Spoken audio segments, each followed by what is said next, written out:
Hi hello నమస్తే. నేను మీ మల్లె శ్రీశైలం, తెలంగాణ లెజెండ్ న్యూస్ ఛానల్కి స్వాగతం. మనము రంగారెడ్డి జిల్లా షాద్నగర్ పట్టణంలో ప్రముఖ యోగా గురువు శశిధర్ సార్ మన దగ్గర ఉన్నారు. ఆయన కస్టమర్ వినియోగదారుల హక్కుల ఫోరం సంస్థ ద్వారా ఏ విధంగా లబ్ధి చేకూర్చుకున్నారు, అసలు ఆ విధంగా ఏ విధంగా నష్టపోవడం జరిగింది, ఆయన ఈ యొక్క వినియోగదారుల ఫోరం సంప్రదించిన తర్వాత ఏ విధంగా లబ్ధి చేకూర్చుకోవడం జరిగిందో సార్ మాటల్లో తెలుసుకునే ప్రయత్నం చేద్దాం.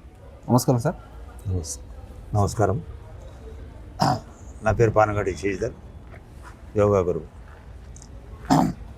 నేను జూన్ 30 తారీఖు రోజు ఓలా కంపెనీలో స్కూటర్ బుక్ చేశాను.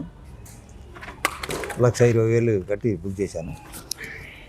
జూలై 10 తారీఖు వరకు వస్తుందని చెప్పారు. రాలేదు కదా అని చెప్పి నెంబర్ ఫోన్ చేయడం జరిగింది.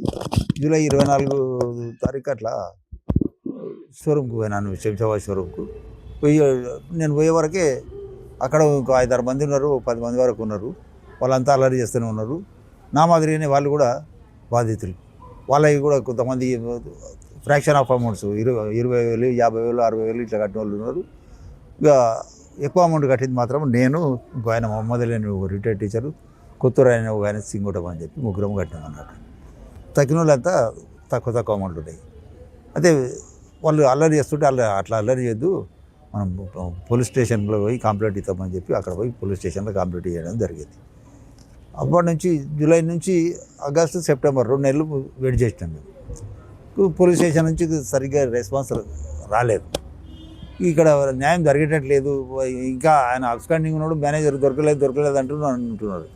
ఇక లాభం లేదు, ఇక్కడ నుంచి బెనిఫిట్ అయ్యలేదు అని చెప్పి నేను మన జిడ్డి గోపాల్ గారిని కలిసి ఈ విధంగా జరిగింది సార్, ఈ కన్జ్యూమర్ ఫోరంలో వేస్తే మన బెనిఫిట్ అవుతుందా మనకు అంటే, ఖచ్చితంగా అవుతుంది సార్, చేద్దాము అని చెప్పి అంటే నేను ఇంకా ఇద్దరు మొహమ్మద్ అలీ టీచరు, సింగోటం అని కొత్తూరు అతను, ముగ్గురం కూడా కలిసి కన్జ్యూమర్ ఫోరంను అక్టోబర్లో అప్రోచ్ కావడం జరిగింది.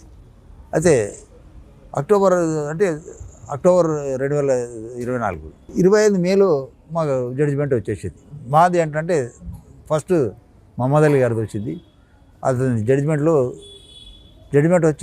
వచ్చిన తర్వాత దాని మీదకి వెళ్ళి వాళ్ళకి ఏం రెస్పాండ్ కాలేదన్నట్టు కంపెనీ వాళ్ళు.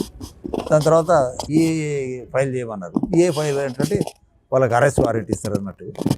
అయితే అది రాగానే వాళ్ళు 4-5 రోజులలోనే ఇక మొహమ్మద్ అలీకి ఫోన్ చేసి బ్యాంక్ అకౌంట్ నెంబర్ పంపించండి, మీరు ఫస్ట్ పాస్బుక్ జిరాక్స్ కాపీ పంపించండి, ఫస్ట్ పేజ్ అమౌంట్ వేసేస్తామంటారు అన్నారు. వీళ్ళు ఆయన వేసేసిన తర్వాత అదే ప్రాసెస్లో మళ్ళీ మేము అదే అడ్వకేట్ను అప్రోచ్ అయ్యాం.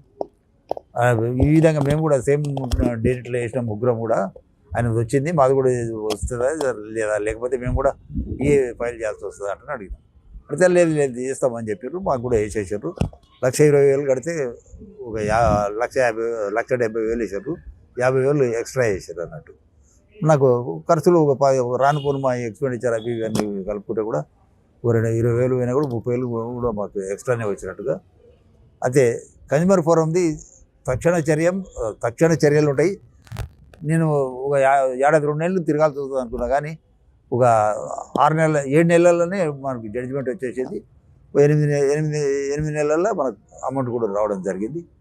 అందుకే ఈ చట్టం ఏదైతే వినియోగదారుల చట్టం ఏదైతే ఉందో చాలా పకడ్బందీగా ఉంది, చాలా కఠినంగానే ఉన్నది.